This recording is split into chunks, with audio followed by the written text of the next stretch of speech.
This is a part of all of us that we'll never forget. It'll always haunt us. Bobby Joe Stinnett was butchered in this house. Her and Zeb's bedroom was here in the front, and then the next room was where the murder took place. I can't imagine. Choked with a rope. She was strangled more than once. The baby was cut from her stomach, and Bobby Joe slowly bled out. It left me angry that somebody would come in and do this to another human. The house where Bobby Joe lived is destroyed. In many ways, so is Skidmore. And almost everyone connected to this case. I've seen the other side of her. She's a monster. Yeah, there's no redeeming quality there. Lisa Montgomery's lawyers argue she's mentally ill, has brain trauma, and has suffered sexual abuse and torture all of her life. Her life should be spared. What are your thoughts on that? It needs to proceed. She meticulously planned this for days, if not months. It affected all the investigators that were involved. Sheriff Rodney Strong was an investigator with the Major Case Squad back in 2004. We were angry. He tracked leads to Melbourne, Kansas, and says he found the most hideous sham. She stood up and she fake walked like a woman that had just given birth, like it was painful for her. Turns out Lisa Montgomery was never pregnant. She was a killer who fed those around her a pack of lies. Investigators and even her husband. There was no birth. It was murder and kidnapping. Lisa stepped in behind her with a garrote, wrapped it around her hands, and reached down and went over her head with it and strangled her. Sheriff Strong unpacked brutal details for those feeling sorry for the killer. Montgomery researched how to perform a C-section. She made a dry run to Skidmore the day before the murder. Montgomery brought umbilical cord clamps, a rope, and a knife to the Skidmore house. He believes Montgomery knew right from wrong the day she was caught, and points out Bobby Joe fought for her life. She was grabbing the knife. She had Lisa Montgomery's hair in her hands. Sheriff Strong is haunted by Bobby Joe's feet. Blood was on the soles. The medical examiner explained Bobby Joe was alive when the baby was cut from her stomach. She moved her legs and feet. I have no sympathy for Lisa Montgomery for what she did. That was the most monstrous act I can think of. Lisa Montgomery is scheduled to be executed January 12th. Our investigation into this brutal murder continues Wednesday night. I have so much guilt that she never got out. Lisa Montgomery's sister speaks out. Do you believe there was sexual abuse? I was raped in that home. So yes.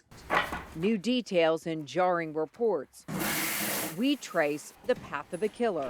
Wednesday night at 10. Angie Riccono, KCTV5 News.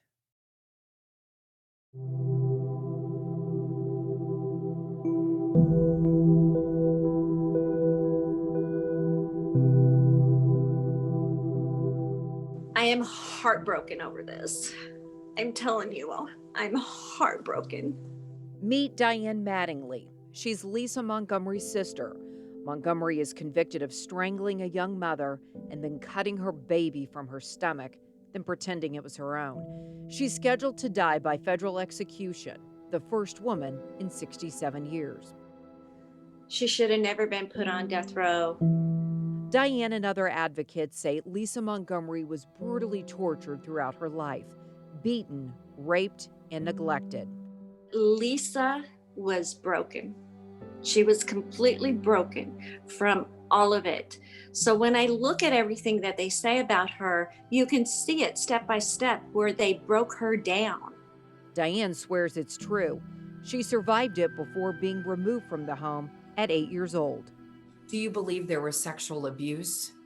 I was raped in that home. So yes.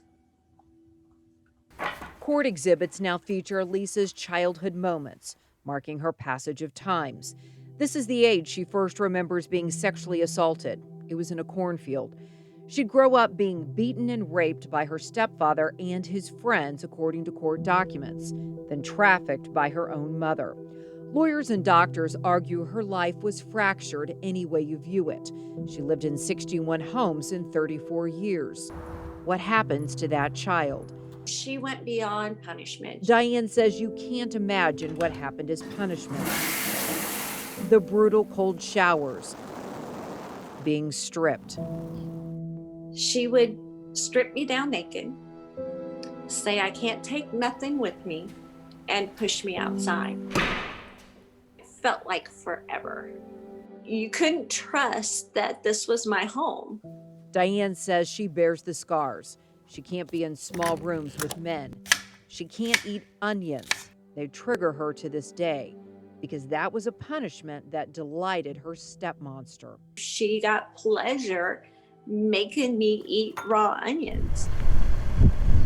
Diane says she's heartbroken for what happened to Bobby Joe Stinnett and her baby daughter. My heart goes out to the family that lost their daughter, that lost their mother, that lost their wife.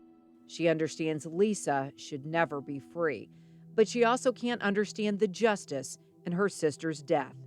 KCTV5 reviewed numerous doctors' notes and legal exhibits as part of our investigation. Here's what those reveal. Montgomery has been diagnosed with bipolar, anxiety, PTSD, borderline personality disorder, and psychosis. Doctors suspect traumatic brain injuries from car crashes and rapes. Testimony in old court documents back up claims of rape, torture, and neglect for almost all of her life. In some ways, prison has been a blessing. Montgomery is no longer abused and has mental health treatment and medication.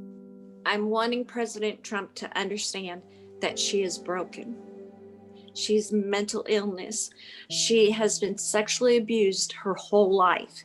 Please commute this to life. That's what I'm asking as a sister. I'm begging you as a sister to commute it to life. Lisa Montgomery's lawyers are working on a clemency petition. She's scheduled to be executed January 12th. We will keep you posted on her case. Angie Racono, KCTV5 News. We'll be live in Terre Haute covering the execution because we know how important this case is. It's local and it's something many of us will never forget. Tonight you'll hear from Lisa Montgomery's attorney, who says she plans to fight this execution until the very end. Shocking story out of Skidmore, Missouri, where a young expectant mother is dead.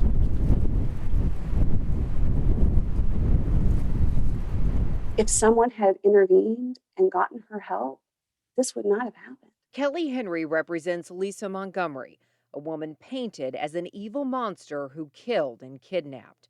For Henry, it's more complicated than that. Referring to it as abuse or just PTSD does not capture what she experienced. She literally experienced torture every day of her life.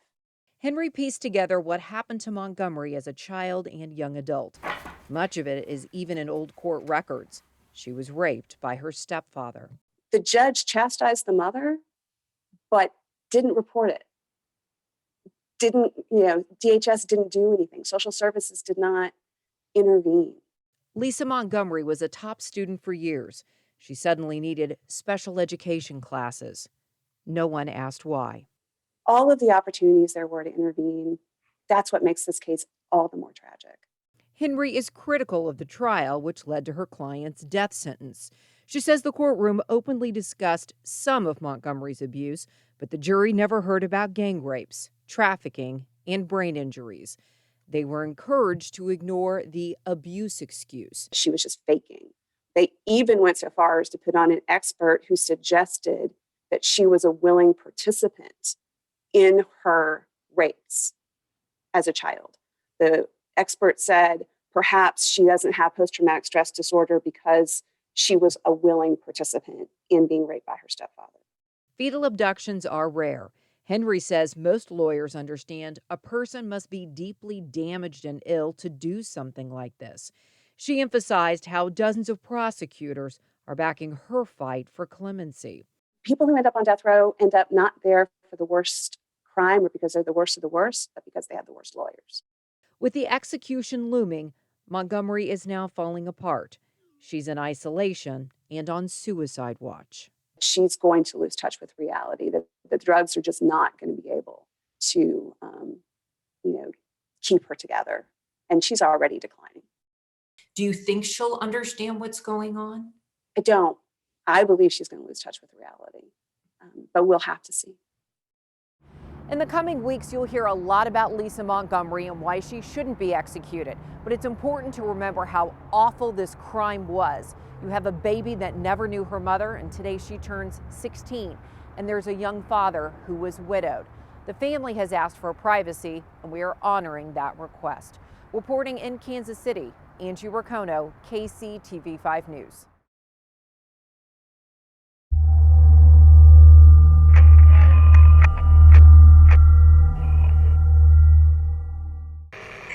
Why? What's the motive? Well, And so what have One you thing. learned? I like that question. What is the motive? What have you learned when you go back and you look at these cases? In every one of the cases, him. Most abductors are in a rocky relationship where they feel a baby could save it, but they are having fertility problems. They are overweight, so it's easy to trick people into believing they are pregnant. Their background reveals a history of deceit and narcissism. They know how to pull off this con because most already have a child. The vast majority of these women have already had one or more babies of their own. This is not a childless female, which is what, in my mind, we thought early on, oh, this will be a childless female who's desperate to have her own baby and da-da-da-da. No, not the case. Infant abductions are rare, only about 1 per year. It used to happen more often, about 20 per year. That was 30 to 40 years ago when newborns were being kidnapped from hospitals. John's research and guidance help harden that target. These women never say, I am a nurse in the hospital. They just act the part. Maternity units are pretty much locked down now. There are so many layers of security. We all push babies if you're going to be in the hallway, not arm carry them. And these perpetrators, for whatever reason, will not use a bassinet. Here's John explaining the psychology of these baby nappers physically picking up that infant. It's also almost like an instant birth for that perpetrator. But if we could have an instant polygraph, the moment she lifts, boy, I think it would be a flat line on, is this your baby? Yes. And the needle would just say, yeah, she believes it. Interviews with these women revealed they had actually visited the hospital numerous times and stalked all the hospitals in their area.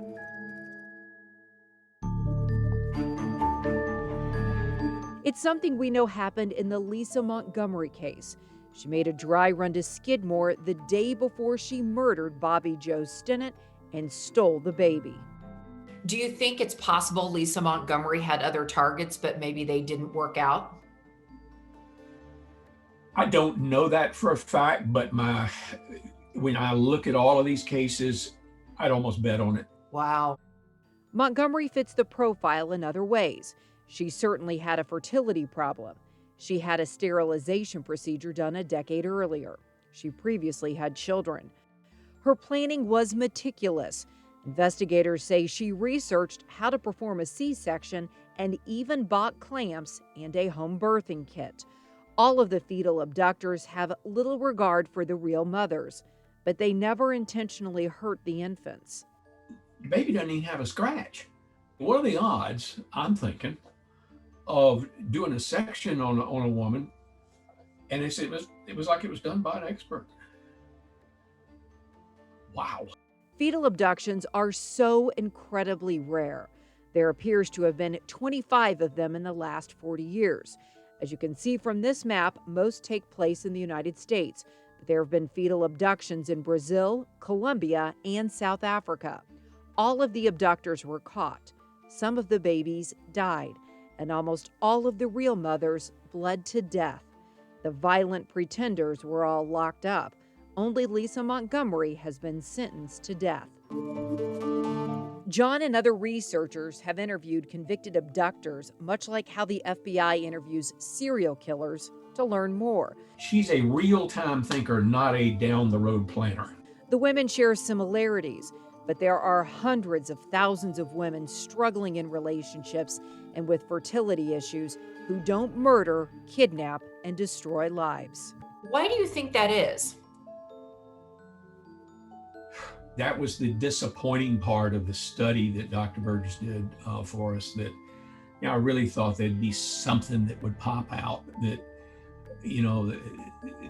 some huge screw that was loose, where you could put a label on it and say, whoa, we need to really watch out, or here's the way to treat that, or this, that, and that. We didn't get any of that out of it.